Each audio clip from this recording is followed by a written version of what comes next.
అందరికీ ప్రైజ్ దలాడండి. ఈరోజు దేవుని వాక్యము చదువుకుందాము. యోహాను సువార్త 18వ అధ్యాయము 19 నుండి 27 మట్టుకు చదువుకుందాము.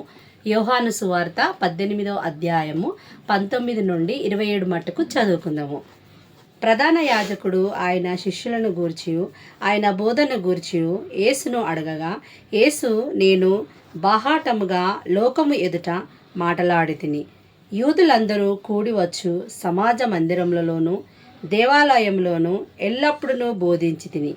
రహస్యముగా నేనేమీ మాటలాడలేదు. నీవు నన్ను అడగనేలా, నేను వారికేమి బోధించినది విన్నవారిని అడుగుము. ఇదిగో నేను చెప్పినది వీరెరుగుదురని అతనితో అనెను. ఆయన ఈ మాటలు చెప్పినప్పుడు దగ్గర నిలిచియున్న బంట్రౌతులలో ఒకడు ప్రధాన యాజకునికి, ఇలాగు ఉత్తరమిచ్చుచున్నావా అని చెప్పి యేసును అరచేతులతో కొట్టెను.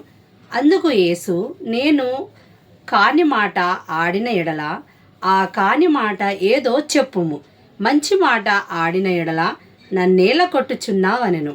అంతటా అన్న యేసును బంధింపబడి ఉన్నట్టుగానే ప్రధాన యాజకుడైన కయప యొద్దకు పంపెను.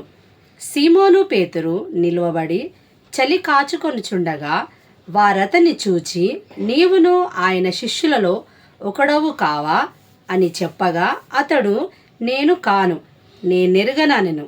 పేతురు ఎవని చెవి తెగ నరికెనో వాని బంధువును ప్రధాన యాజకుని దాసులలో ఒకడును నీవు తోటలో అతనితో కూడా ఉండగా నేను చూడలేదా అని చెప్పినందుకు పేతురు నేనెరుగనని మరొకసారి చెప్పెను. వెంటనే కోడి కూసెను. దేవుడు ఈ కొద్ది వాక్యమును దీవించునుగాక. ఆమేన్.